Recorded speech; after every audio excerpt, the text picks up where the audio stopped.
Hey, hey, hey, Nicole Roberts Jones here, and welcome to another episode of the Meaningful Work Podcast. Now, this is part two of navigating career transitions. And let me tell you off of the bat, if you haven't listened to part one, go stop me now and go listen to part one.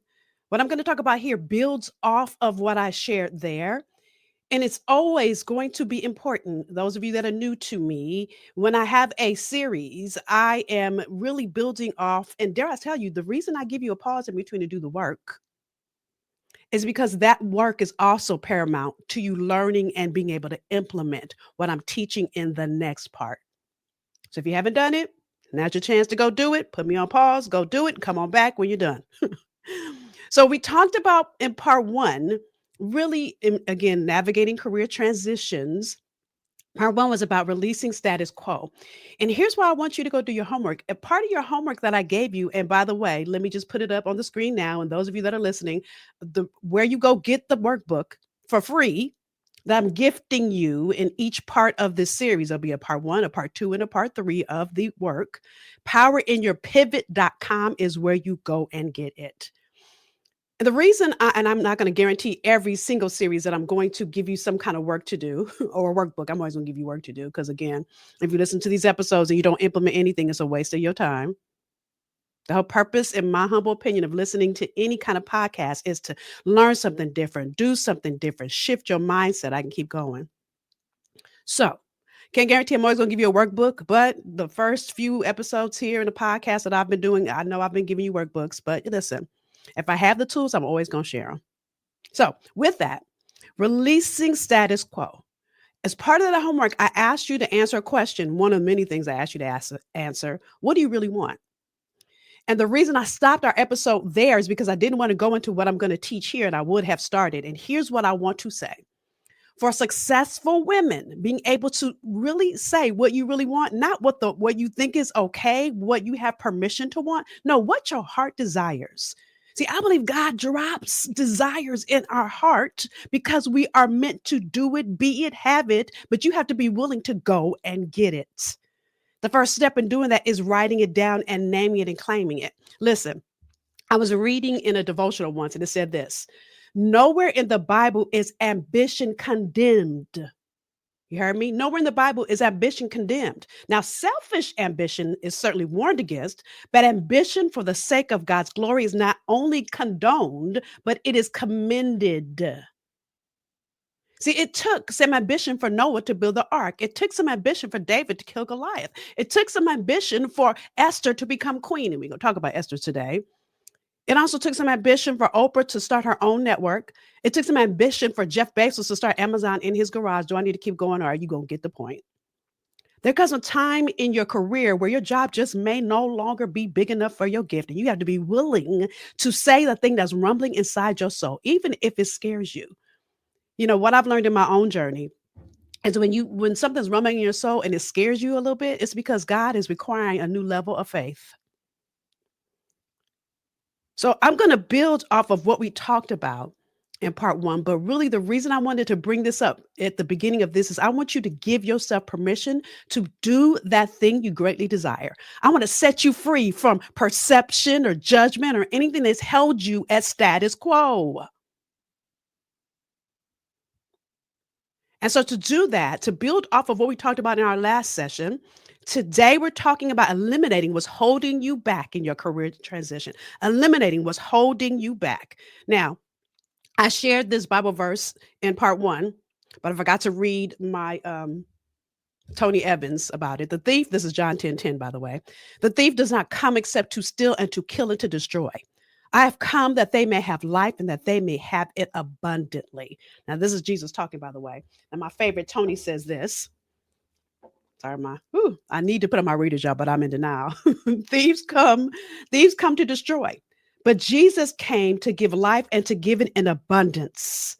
Jesus doesn't want you merely to possess eternal life, but also to possess the full experience of life. Think about what a full experience of life is. I think I said this in another episode. I'm going to say it now. I remember when I first started on this purpose-focused journey and really understanding my purpose and going after it, I was kind of in a struggle mode. I was like robbing Peter to pay Paul, pretty much, right? I'm being so serious. I'm not going to go into the story now. I didn't think I was going to tell it, but I want you to get this. I remember that I was going to speak. I was a speaker. I knew I was called to speak, but I would go speak for free. I'd fly myself there and put myself up. I was doing too much. And so I had hired a coach, and a coach started to coach me on and really understanding my worth. And as soon as I got clear, as soon as I got comfortable, as soon as I got uncompromising, the first place to call me was a church to come and speak. And I'm like, really, Lord, why you got to test me like this? And I remember this like it was yesterday. The first lady asked me my fee. I told her my fee and I hushed. And she said, okay, do you want to stay at the Embassy Suites or do you like the Marriott or the Hilton? What's your preferred hotel? What? So all the time before that, I had been in status quo. I had been playing small. I had been living in perception. When I released that to become the version of me that God had created and ordained me to be, I began to realize, and that's when actually God dropped this Bible verse because I said, Lord, really? Really? And that's when God dropped John 10:10 in my spirit. Then it becomes a still kill and destroy. The enemy wants you to second guess yourself. He wants you to struggle. Listen, God said, the second thing God said to me in that moment is struggle and service should never coexist. Why would I want to give you a gift and want you to struggle to do it? And I'm not just talking about struggling financially. I'm talking about struggling emotionally, struggling, listen, because you're overwhelmed. None of that is of God. So if you're any of those places, I want you to know you're in the right place, but it's time to do something different. And so I want you to get this. The enemy wants you to be afraid. He wants you to stay in the place you're in. He wants you to focus on comfort and not go after your conviction. But God has come for you to have life and have it more abundantly. So you've got to be willing to do this. Now, this was the biggest lesson I've learned. This is Romans 12:2 that says, and do not be conformed to this world, but be transformed by the renewing of your mind, that you may prove what is that good and acceptable and perfect will of God. By the way, those of you that are listening over on audio, come on over to YouTube because I'm sharing slides. YouTube is nrjnetwork.com. NRJ, my initials, nrjnetwork.com. So listen. Those of you that are looking at this on the screen, you see that I have highlighted con and trans. So do not be conformed to this world, but be transformed by the renewing of your mind. So listen, I looked up all these words, y'all. So the word form, okay, because it's conform and transform. Form means a particular way in which a thing exists or appears, a manifestation. Okay. Now, looking at the first section of the word con means to persuade someone to do or believe something, typically by use of deception. Trans means on or to the other side of, across, beyond. So God wants you to transform and get on the other side of who you already are. But the enemy wants you to conform and stay where you are, playing small. Because, yeah, you might be playing big according to the world standards. But when you have something drumming in you, that's your next level. That means that where you are is small in comparison. Y'all get that? So an example of a woman that didn't stay conformed, but transformed is Esther. Favorite girl, if you're around me, you're going to always hear me say something about Esther because I love me some Esther. And so, quick Cliff Note version. If you haven't read Esther's story, go read it. So Esther is an orphan. Her parents passed, and her some scholars say it was her uncle, some say cousin, some Bible scholars say cousin, some say uncle. I'm gonna say uncle. Her uncle Mordecai takes her in. Now Mordecai works in the palace, and he overhears. Ear hustling. He hears that the king is looking for a new queen, and it's a whole story of why the other queen gets out. Not going to tell that now. And so to make a long story short, Mordecai says, Esther, you've got to run. But listen, the problem is Esther is a Jew. So her original name is Hadassah. He changes her name to Esther so that they don't know that she's a Jew because a Jew cannot become queen. So the king starts calling all the women from all over the nation, kind of like an episode of The Bachelor, to run to be his wife. And to make a long story short, Esther wins. Okay. So the thing that I love about Esther's story is now she's queen. She's in the palace, but Mordecai, ear hustling again, hears that the king's right-hand man, Haman, wants to kill all the Jews. Problem is, the king doesn't know that his wife is a Jew. And that's when I didn't pull these Bible verses up. I don't know why I didn't put the Bible verses up when I knew I was going to tell Esther's story. Y'all hold on, I'm pulling it up. So that's when this, which is the most famous Bible verse in Esther, this is when this comes into play. Sorry, y'all that are listening. My allergies have been off the chain this year. So if you hear me clear my throat, all of that, I'm apologize ahead of time. So it's in Esther, the 4th chapter. So when Mordecai learns what the Haman has up his sleeve, he goes to Esther. Okay. Hold on, I'm trying to find it. Okay. Hold on, y'all. Because I told you the Cliff Note version. I want to read all of that. Okay.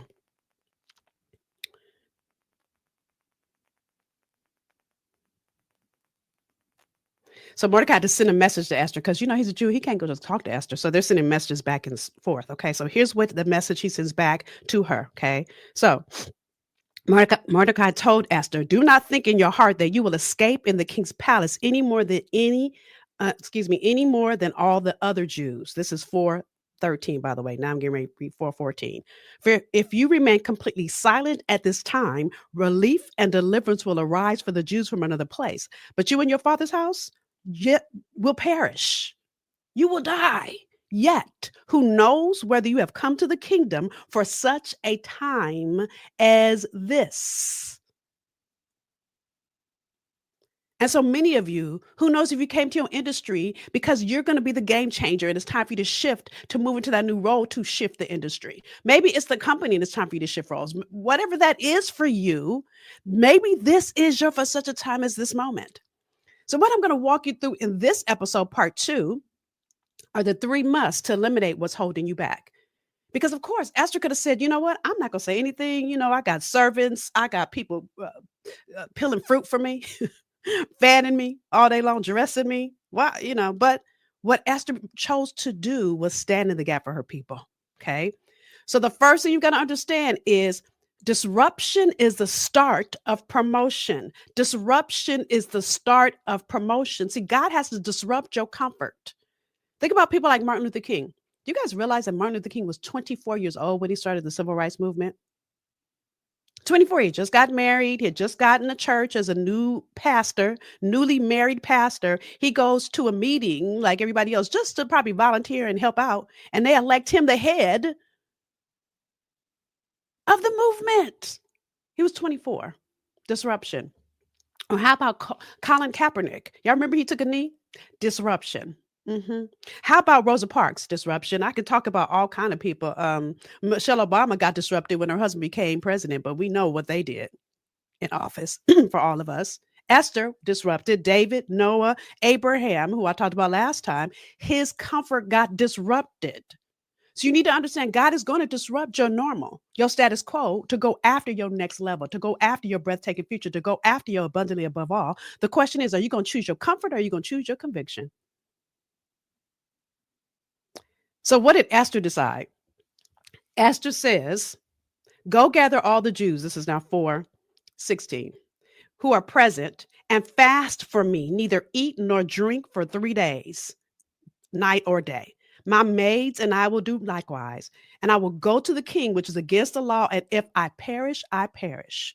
So she decides to go for it. The thing I want you to get here in me reading that is the second step is you need spiritual direction. You got to use your GPS, your God's plan system. I love that the very next thing that Esther says here is go pray. Y'all go pray. I'm a pray, and I'm going to see God's direction on how to do this. She didn't rush the plan. She waited for the direction. I think sometimes we get so excited about what's next that we just jump into it. And I get that you want to jump in faith, but also listen, God is a God of strategy. So he's not going to ever suggest that you have stupid faith. I said it. He's going to want you to have strategic faith.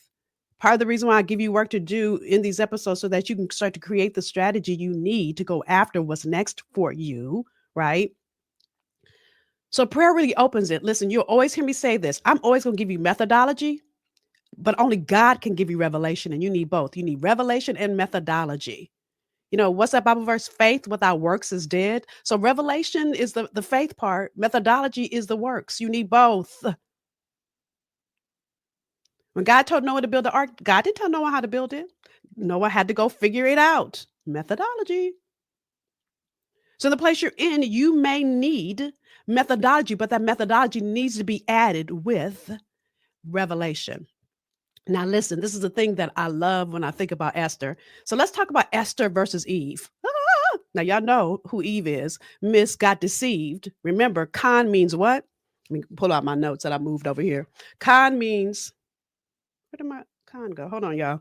I started moving my papers around. Oh, here it is. Because I have a limited space on my paper, on my table. So con means persuade to do or believe something. That's exactly what the serpent did to Eve, and she had the nerve to believe it. So she got conformed. Esther said, let me sit and pray. So had Eve said, let me pray about what this crazy serpent is saying, or let me go take this to God, she would have been transformed. See, sometimes we focus on what we can see. Like, oh, maybe he's right because that's what I can see. Maybe this next opportunity is right because this is what I can see. Maybe this next job is the right thing. I remember I had a client who had this really huge desire to be a journalist, but her family talked her into, conned her into going to law school. So she was moving through the ranks of her law field and then got to a place where she was offered partner. And she realized she had a decision to make. Do I go up into partner or do I go out and become a journalist? Going up would be conforming. Going out would be transforming. What did she do? She transformed. But it took a lot of sitting in prayer and getting clear on the direction God had for her. The same thing that Esther did, the same thing that I'm inviting you into right now. I'm going to give you homework to support you with that, so don't worry, right?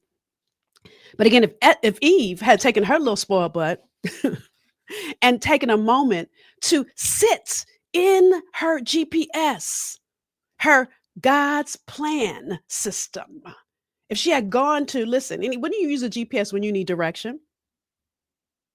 So God is that GPS for us. When we're in a place that's hard, when we know it's time to make a shift, when we don't know how to make the shift, when we don't understand how we're feeling.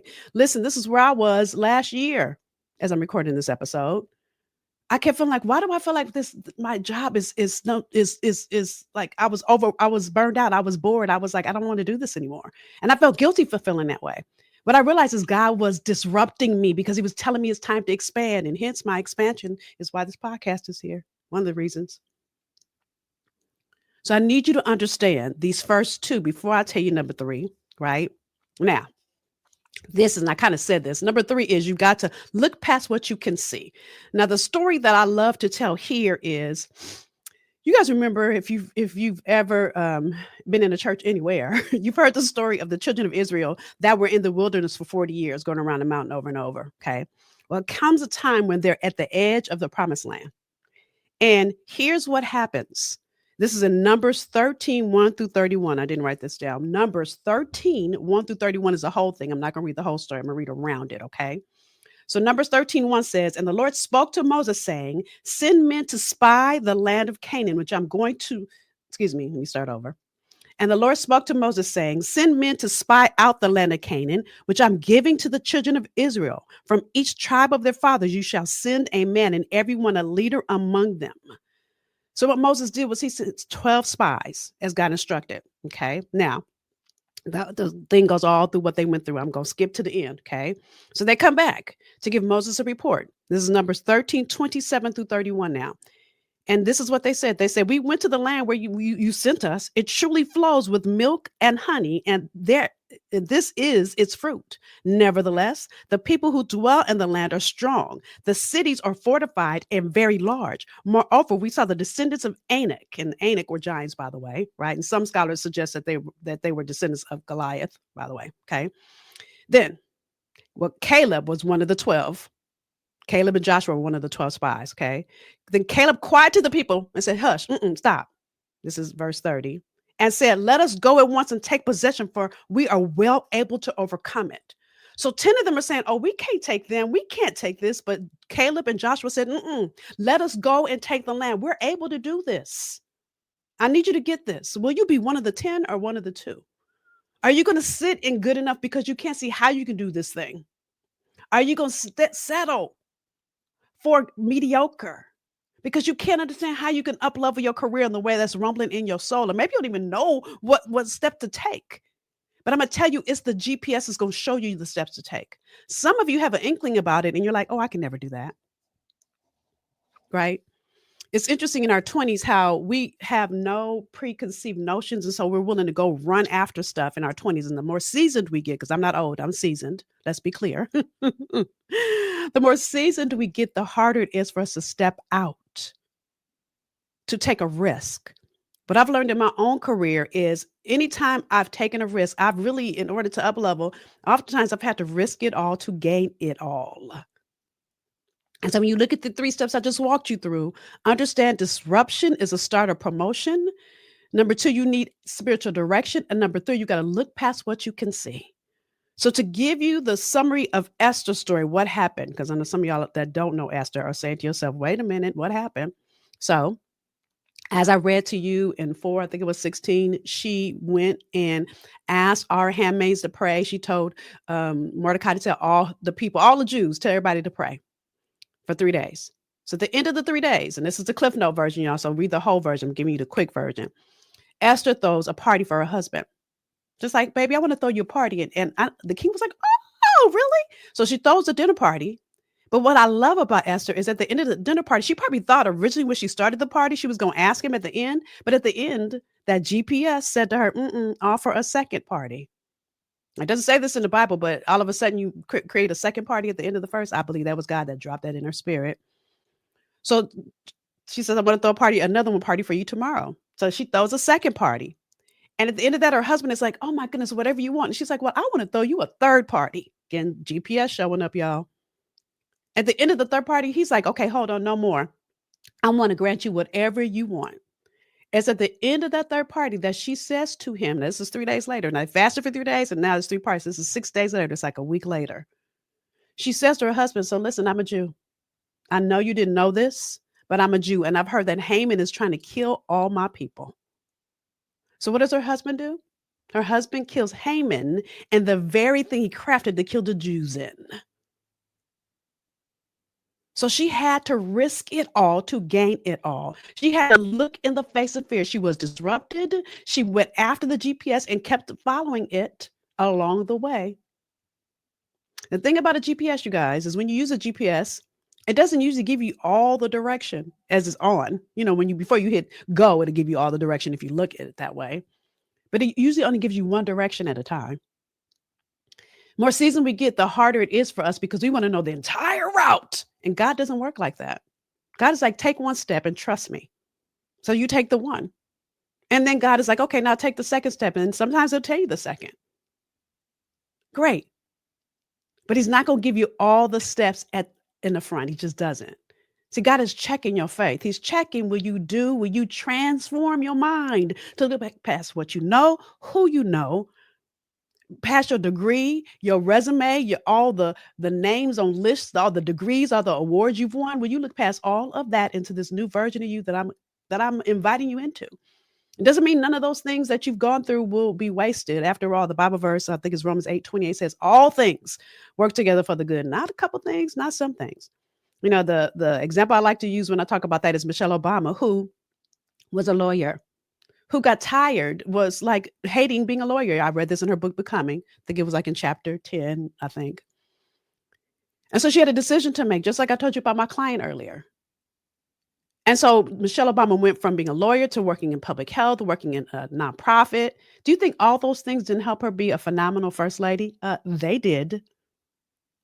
But she didn't see first lady coming. She didn't say, oh, well, let me learn these things so it helped me become first lady. But God knew.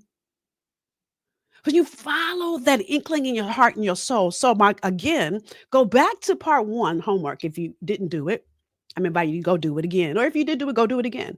Did you really write out what you really, really wanted? Or did you let what you could see limit what you could be? And for part 2 of your homework, yes, I'm giving you a part 2. So by the way, yes, powerinyourpivot.com is where you go. So as you do the work in this episode, I'm having you go through what I call the be, do, have formula. Now, my clients that are listening, you already know, right? So we're human beings, but we're not. We're actually human doings because we focus on what do I need to do? What do I need to do? What do I need to do? So much so that we leave our being out. And you can't have the life God has crafted and created you to have, and you can't be the person God has crafted and created you to be without being time. You need both being and doing. That's the faith and the works. So in your playbook, I'm helping you create a spiritual practice. And those of you that are saying I already have a spiritual practice, great. How do you up level it? Maybe it's time to do something different, right? So I'm sharing with you some various things to do in your playbook this week, and or in this part, I should say, and you get to choose and you can try different things out different days. But I want to encourage you over the next 30 days to either start a spiritual practice if you haven't already started one, or up level what you're already doing. So there's some days that I have Jesus time and I just read in a devotional. There's some days I read and write in my journal. There's some days that I need praise and worship music. I need to meditate and I need, right? And so I begin to walk you through what those things look like in this week's part 2 of our playbook. Okay. So powerinyourpivot.com is where you go. And this is only part 2, y'all. This is only part 2 in navigating career transitions. Listen, again, if you're going to go after something you've never done and become a version of you that you never ever saw was possible, that you never saw available to you, but then all of a sudden God drops it in your spirit and you feel like, ooh, I need to do this thing, but it's scary. It means that God is looking to expand your territory. So the question is, will you stay where you are? Will you do the work to go after it? I'm inviting you into the journey of becoming the highest and best version of who God created you to be and to do the work. That starts with you doing the work in your playbook. So powerinyourpivot.com. I look forward to wrapping up everything I share with you in part 3. So I'll see you next time for part 3, do the work. And by the way, you guys know the next 2 things I'm going to ask you, share. I always want to hear from you what you've learned, because I'm not doing these episodes for me. I'm doing them for you. So I want to know what you've learned, value you've gotten out of this episode. So whether you in YouTube and you comment in the YouTube channel, or go over to Facebook or Instagram is my favorite, Instagram, and comment on my post for this episode this week and tell me what you've learned in this episode. So that's number 1. Number 2, share it. Click and share this podcast, because you never know who in your community needs this insight just as much as you do. All right. So with that, thank you again for joining me for this episode. I'll see you next time for part 3. Bye, y'all.